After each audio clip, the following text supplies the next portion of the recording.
नमस्कार प्यारे बच्चों, आज हम करने जा रहे हैं आपकी 10वीं की पाठ्य पुस्तक क्षितिज से पाठ 13 मानवीय करुणा की दिव्य चमक, जिसके लेखक हैं सर्वेश्वर दयाल सक्सेना। आइए एक बार देख लेते हैं सर्वेश्वर दयाल सक्सेना जी का संक्षिप्त परिचय। सर्वेश्वर दयाल सक्सेना जी का जन्म सन 1927 में जिला बस्ती उत्तर प्रदेश में हुआ। उनकी उच्च शिक्षा इलाहाबाद विश्वविद्यालय से हुई। वे अध्यापक, आकाशवाणी में सहायक प्रोड्यूसर, दिनमान में उपसंपादक और पराग के संपादक रहे। सन 1983 में उनका आकस्मिक निधन हो गया। सर्वेश्वर बहुमुखी प्रतिभा के साहित्यकार थे। वे कवि, कहानीकार, उपन्यासकार, निबंधकार और नाटककार थे। सर्वेश्वर की प्रमुख कृतियां हैं काठ की घंटियां, कुआनो नदी, जंगल का दर्द, खूंटियों पर टंगे लोग, ये इनके कविता संग्रह हैं। पागल कुत्तों का मसीहा, सोया हुआ जल, ये उपन्यास। लड़ाई, ये कहानी संग्रह है। बकरी, ये नाटक है। भौं भौं खौं खौं, बुतौता का जूता, लाख की नाक, ये बाल साहित्य। चर्चे और चरखे उनके लेखों का संग्रह है। खूंटियों पर टंगे लोग पर उन्हें साहित्य अकादमी का पुरस्कार मिल चुका है। तो आइए एक बार देख लेते हैं पाठ मानवीय करुणा की दिव्य चमक की रूपरेखा। प्रस्तुत पाठ सर्वेश्वर दयाल सक्सेना द्वारा लिखित एक उच्च कोटि का संस्मरण है, जिसमें फादर कामिल बुल्के की चारित्रिक और व्यवहारिक विशेषताएं वर्णित हैं। बेल्जियम में जन्मे फादर बुल्के ऐसी भूमि से भारत आए जो गिरजाघरों, पादरियों, धर्मगुरुओं और संतों की पावन भूमि कही जाती है। उन्होंने भारत आने के बाद से मृत्यु पर्यंत तक इसे अपना कर्म क्षेत्र बनाए रखा। फादर सन्यासी थे, परंतु परंपरागत तौर पर नहीं। लेखक और फादर के संबंधों की झलक हमें इस संस्मरण में मिलती है। वे भारतीय संस्कृति में रच बस गए और हिंदी भाषा को राष्ट्रभाषा का दर्जा दिलाने का सराहनीय प्रयास किया। तो आइए शुरू करते हैं पाठ मानवीय करुणा की दिव्य चमक। पाठ शुरू करने से पहले मैं आपको बता दूं कि इस पाठ में मानवीय करुणा की दिव्य चमक फादर कामिल बुल्के को कहा गया है, जिनकी याद में लेखक सर्वेश्वर दयाल सक्सेना ने यह संस्मरण लिखा है। तो पाठ शुरू होता है कि फादर कामिल बुल्के को जीवन के अंतिम दिनों में जहरबाद यानी कि गैंग्रीन नामक एक जहरीला और कष्ट साध्य फोड़ा हो गया था। ईश्वर ने उनकी देह को यह कष्ट देकर उनकी परीक्षा ली थी। इस फोड़े से कठिन यातना सहते हुए उनका देहांत हुआ। लेखक फादर के निधन पर अफसोस करते हुए ईश्वर से प्रश्न करता है कि जिसकी रगों में मिठास भरे अमृत के अतिरिक्त और कुछ नहीं था, उसके लिए ईश्वर ने ऐसे जहर का विधान क्यों किया। जिस ईश्वर ने इतनी ममता, इतना अपनत्व इस साधु में अपने प्रियजन के प्रति भरा था, उसने फिर ऐसे साधु के लिए ऐसी यातना भरी मौत क्यों दी। लेखक आज भी फादर की स्नेहमयी बाहों का दबाव अपनी छाती पर महसूस करता है। फादर कामिल बुल्के स्वभाव से मधुर भाषी थे। उनके वचनों से अमृत टपकता था। उनका कद लंबा था। वे पादरी का सफेद चोगा पहने रहते थे। उनका रंग गोरा और दाढ़ी सफेद झाई मारती भूरी थी। उनकी आंखें नीली और बाहें सदैव गले लगाने के लिए उत्सुक रहती थीं। उनमें ममता और अपनत्व की भावना थी। लेखक के साथ उनके घनिष्ठ और अंतरंग संबंध थे। लेखक का मानना है कि फादर को याद करना एक उदास शांत संगीत को सुनने के समान था। उनको देखना निर्मल जल में स्नान करने जैसा था और उनसे बातें करना कर्म के संकल्प से भरने जैसा था। लेखक उनकी स्मृतियों में डूब जाता है। लेखक के उनके साथ पारिवारिक संबंध थे। वे उनके साथ हंसी मजाक में शामिल रहते थे, गोष्ठियों में गंभीर बहस करते थे और रचनाओं पर स्पष्ट राय और सुझाव भी देते थे। लेखक बताते हैं कि फादर हमारे घरों के किसी भी उत्सव और संस्कार में बड़े भाई की तरह खड़े रहते थे और पुरोहितों की तरह आशीष से भर देते थे। लेखक ने उन्हें कभी क्रोध में नहीं देखा, बल्कि सदैव ममता और प्यार से लबालब छलकता ही महसूस किया। उन्हें देखकर लेखक के मन में यह जिज्ञासा सदैव बनी रही कि बेल्जियम में इंजीनियरिंग के अंतिम वर्ष में पहुंचकर फादर बुल्के के मन में सन्यासी बनने की इच्छा कैसे जाग गई, जबकि उनका तो भरा पूरा परिवार था। लेखक प्राय अपनी बातों में उनसे पूछते थे कि आपको अपने देश की याद आती है, तो अक्सर वे यही कहते कि मेरा देश तो अब भारत ही है। हाँ, जन्मभूमि रैम्स चैपल की याद जरूर आती है। माँ की भी बहुत याद आती है और वे अक्सर माँ की स्मृति में डूब जाते थे। माँ की चिट्ठियां उनके पास आया करती थीं, जिन्हें वे अपने मित्र डॉक्टर रघुवंश को दिखाया करते थे। उनके पिता और भाइयों के प्रति बहुत लगाव नहीं था। पिता व्यवसायी थे, एक भाई पादरी हो गया था तथा एक भाई काम करता था। एक बहन थी जो सख्त और जिद्दी थी। फादर को कभी कभी उसकी शादी की चिंता करते हुए देखा गया था। भारत में बस जाने के बाद वे 2-3 बार ही अपने परिवार से मिलने के लिए बेल्जियम गए थे। लेखक के यह पूछने पर कि आप सब छोड़कर क्यों चले आए, वे बड़ी सरलता से उत्तर देते कि प्रभु की इच्छा यही थी। वे बताते कि माँ ने बचपन में ही घोषित कर दिया था कि लड़का हाथ से गया, और सचमुच इंजीनियरिंग के अंतिम वर्ष की पढ़ाई छोड़कर वे सन्यासी होने के लिए धर्मगुरु के पास गए और अपनी भारत जाने की शर्त रखी। भारत आने के बाद उन्होंने जीसट संघ में 2 साल तक धर्माचार्य की पढ़ाई की। फिर 9 से 10 वर्ष दार्जिलिंग में अध्ययन किया। कोलकाता से बीए और इलाहाबाद से एमए किया। प्रयाग विश्वविद्यालय के हिंदी विभाग में रहकर सन 1950 में रामकथा, उत्पत्ति और विकास शोध प्रबंध पूरा किया। फादर कामिल बुल्के का हिंदी के प्रति अत्यधिक लगाव था। उन्होंने एमए हिंदी में ही किया। उन्होंने मातरलिंग के प्रसिद्ध नाटक ब्लू बर्ड का हिंदी रूपांतर नील पंछी के नाम से किया। वे सेंट जेवियर्स कॉलेज रांची में हिंदी और संस्कृत विभाग के विभाग अध्यक्ष बने।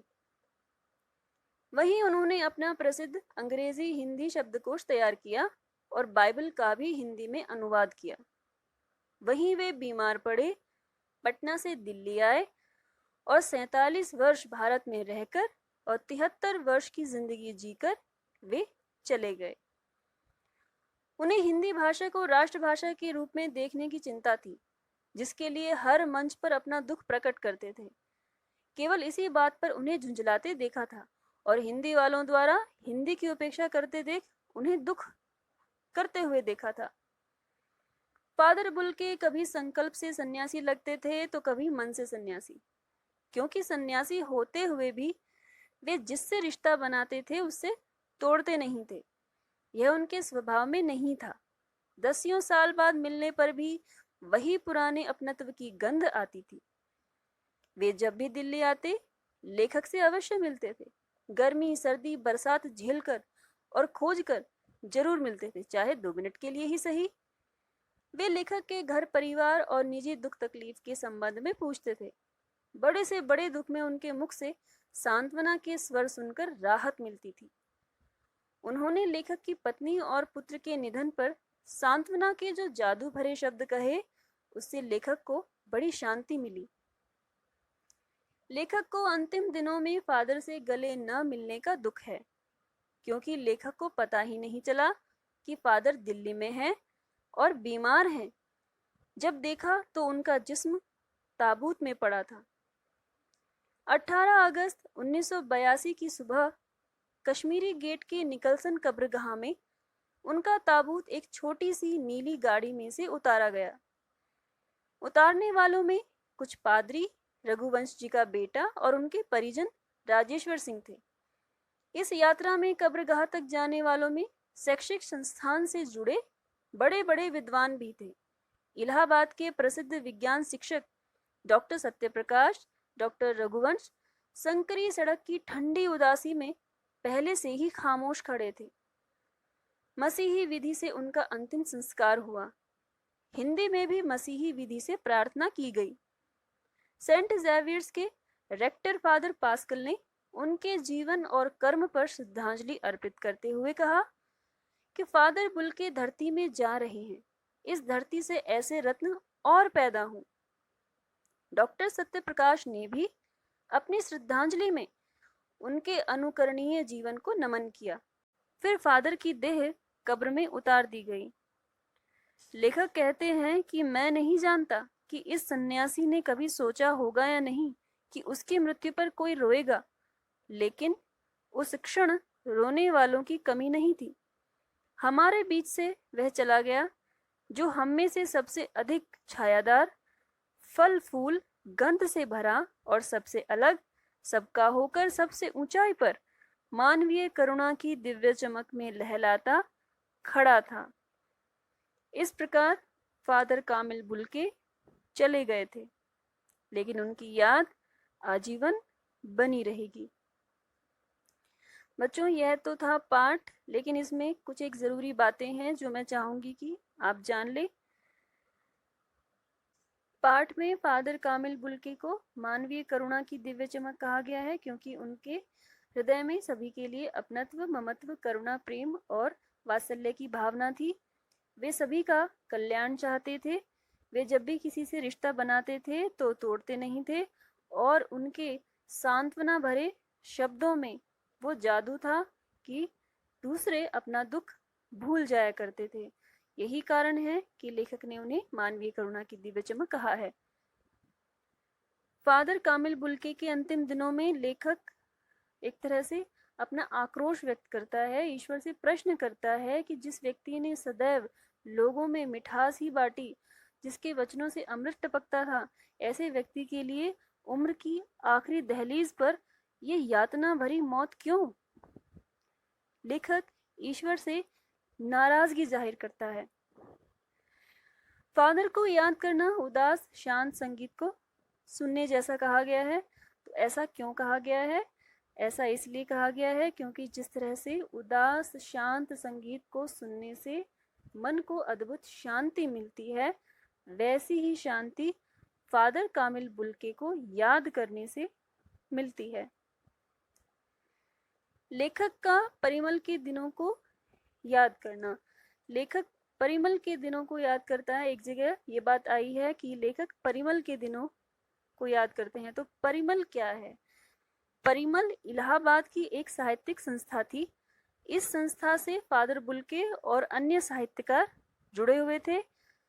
वे वहां एकत्र होते थे और परिमल की गोष्ठियों में फादर गंभीर बहस करते थे और अन्य रचनाकारों की रचनाओं पर अपनी राय और सुझाव देते थे।